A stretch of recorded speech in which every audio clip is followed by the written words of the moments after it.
Auchan, Guy de Maupassant, à Octave Mirbeau. Les deux chaumières étaient côte à côte, au pied d'une colline, proche d'une petite ville de bains. Les deux paysans besognaient dur sur la terre inféconde pour élever tous leurs petits. Chaque ménage en avait 4. Devant les 2 portes voisines, toute la marmaille grouillait du matin au soir. Les 2 aînés avaient 6 ans et les 2 cadets 15 mois environ. Les mariages et ensuite les naissances s'étaient produites à peu près simultanément dans l'une et l'autre maison. Les 2 mères distinguaient à peine leurs produits dans le tas, et les 2 pères confondaient tout à fait. Les 8 noms dansaient dans leur tête, se mêlaient sans cesse, et quand il fallait en appeler un, les hommes souvent en criaient 3 avant d'arriver au véritable. La première des 2 demeures, en venant de la station d'eau de Rolleport, était occupée par les Tuvache, qui avaient 3 filles et un garçon. L'autre masure abritait les Valin, qui avaient une fille et 3 garçons. Tout cela vivait péniblement, de soupe, de pommes de terre et de grand air. À 7 heures le matin, puis à midi, puis à 6 heures le soir, les ménagères réunissaient leurs mioches pour donner la pâtée, comme des gardeurs d'oies assemblent leurs bêtes. Les enfants étaient assis, par rang d'âge, devant la table en bois, vernie par 50 ans d'usage.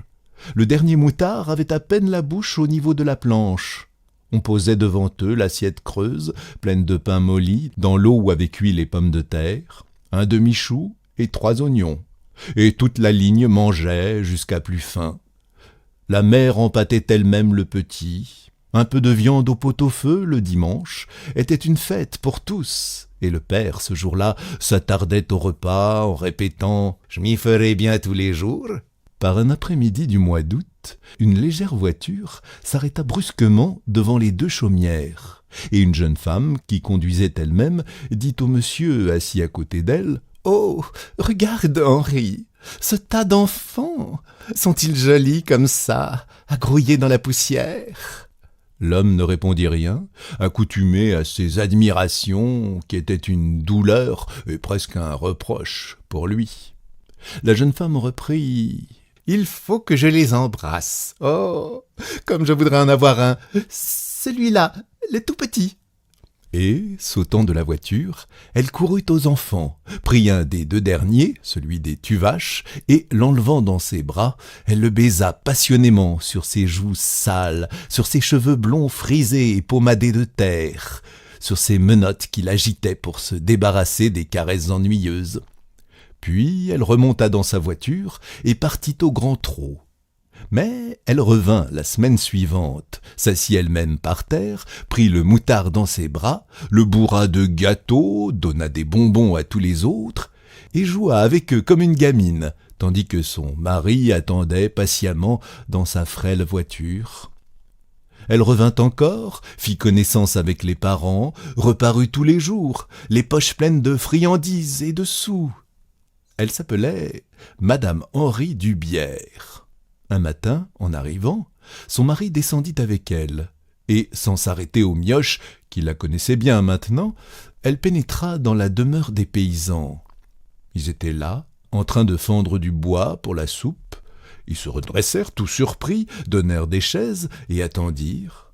Alors, la jeune femme, d'une voix entrecoupée, tremblante, commença « Mes braves gens, je viens vous trouver parce que je voudrais bien emmener avec moi votre petit garçon. » Les campagnards, stupéfaits et sans idée, ne répondirent pas.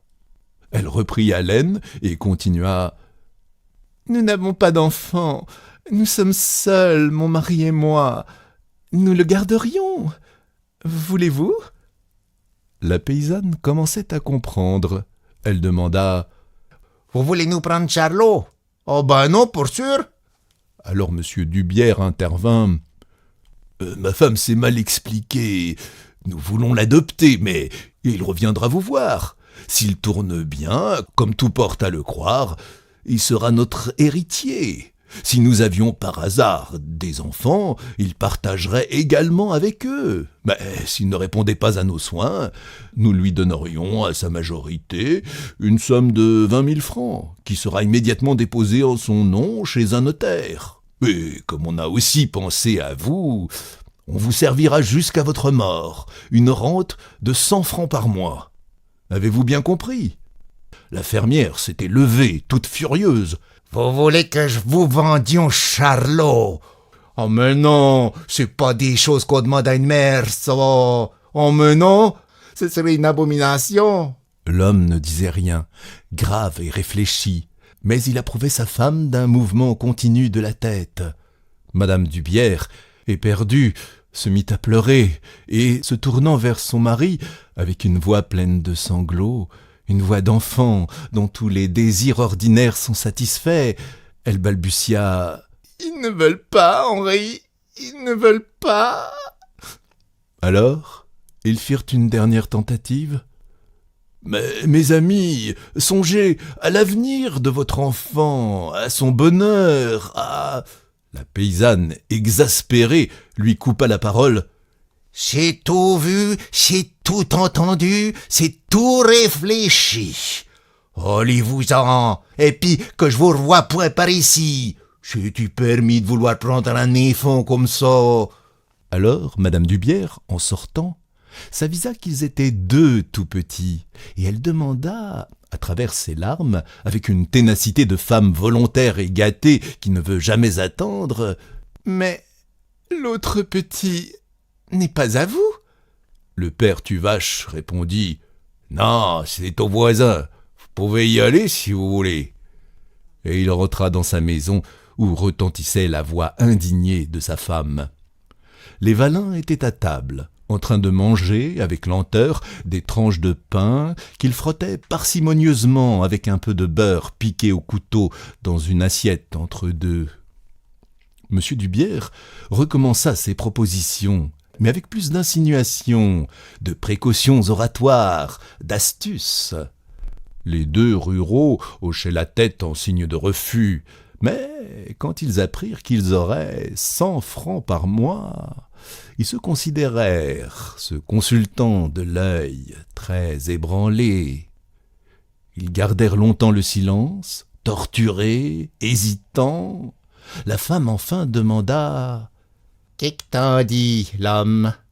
Elle prononça d'un ton sentencieux « Je dis que c'est point méprisable. » Alors, Madame Dubière, qui tremblait d'angoisse, leur parla de l'avenir du petit, de son bonheur et de tout l'argent qu'il pourrait leur donner plus tard.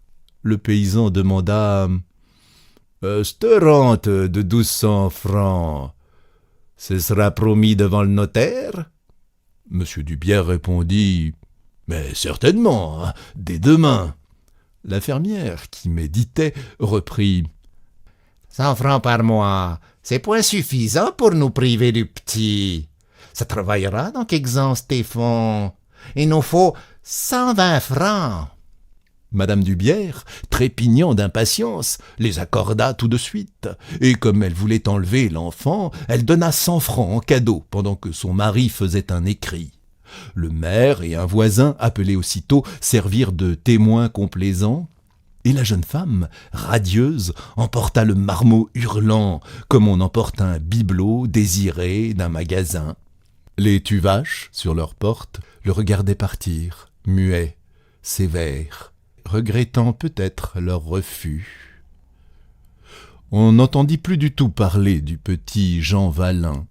Les parents, chaque mois, allaient toucher leurs 120 francs chez le notaire, et ils étaient fâchés avec leurs voisins parce que la mère Tuvache les agonisait d'ignominie, répétant sans cesse de porte en porte qu'il fallait être dénaturé pour vendre son enfant, que c'était une horreur, une saleté, une corromperie. Et parfois, elle prenait en ses bras son Charlot avec ostentation, lui criant comme s'il eût compris « Je t'ai pas vendu, mais je t'ai pas vendu, mon p'tio. Je vends pas mes enfants, mais je suis pas riche, mais vends pas mes enfants. » Et pendant des années, et encore des années, Ce fut ainsi chaque jour, des allusions grossières étaient vociférées devant la porte, de façon à entrer dans la maison voisine. La mère Tuvache avait fini par se croire supérieure à toute la contrée, parce qu'elle n'avait pas vendu Charlot. Et ceux qui parlaient d'elle disaient « Je sais bien que c'était engageant. C'était drôle. Elle s'est conduite comme une bonne mère. » On la citait. Et Charlot, qui prenait 18 ans, élevé avec cette idée qu'on lui répétait sans répit, se jugeait lui-même supérieur à ses camarades parce qu'on ne l'avait pas vendu.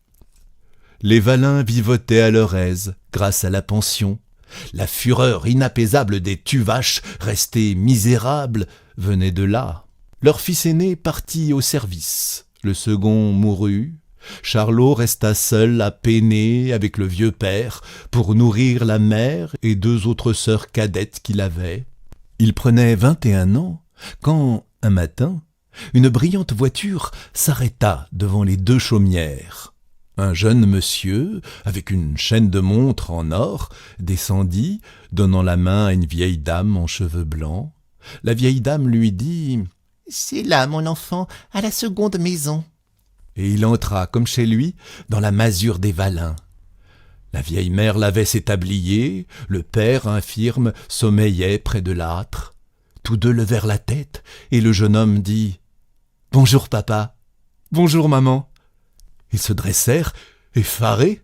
La paysanne laissa tomber d'émoi son savon dans son eau, et balbutia « C'est item néfant, c'est item néfant ».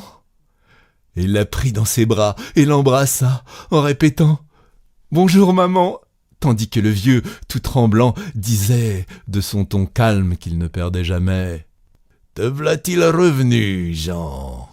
comme s'il l'avait vu 1 mois auparavant. Et, quand ils se furent reconnus, les parents voulurent tout de suite sortir le fieu dans le pays pour le montrer. On le conduisit chez le maire, chez l'adjoint, chez le curé, chez l'instituteur. Charlot, debout sur le seuil de sa chaumière, le regardait passer. Le soir, au souper, il dit au vieux « Faut-il que vous ayez été sot pour laisser prendre le petit au Valin ?» Sa mère répondit obstinément « Je voulions point vendre notre enfant. » Le père ne disait rien. Le fils reprit « C'est-il pas malheureux d'être sacrifié comme ça ?» Alors le père Tuvache articula d'un ton coléreux « Vas-tu pas nous reprocher de t'avoir gardé ?» Et le jeune homme brutalement « Oui, je vous le reproche, que vous n'êtes que des niants. Des parents comme vous, ça fait le malheur des enfants. Que vous mériteriez que je vous quitte ?» La bonne femme pleurait dans son assiette. Elle gémit tout en avalant des cuillerées de soupe dont elle répandait la moitié. « Tuez-vous donc pour élever des enfants ?» Alors le gars, rudement, « J'aimerais mieux n'être point né que d'être ce que je suis. Quand j'ai vu l'autre tantôt, mon sang n'a fait qu'un tour. Je me suis dit, voilà ce que je serai maintenant. » Il se leva. « Tenez, je sens bien que je ferais mieux de ne pas rester ici, parce que je vous le reprocherai du matin au soir, et que je vous ferai une vie de misère. Ça, voyez-vous, je vous le pardonnerai jamais. » Les 2 vieux se taisaient, atterrés, larmoyants. Il reprit « Non, cette idée-là, ce serait trop dur. J'aime mieux m'en aller chercher ma vie autre part. » Il ouvrit la porte. Un bruit de voix entra. Les Valin festoyaient avec l'enfant revenu. Alors, Charlot tapa du pied et, se tournant vers ses parents, cria « Manon, va !» Et il disparut dans la nuit.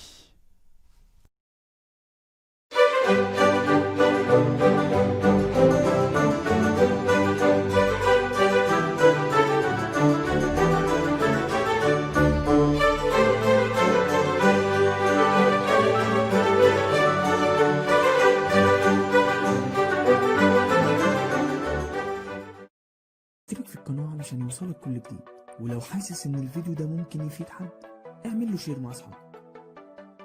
اشوفكم في احسن حال. سلام.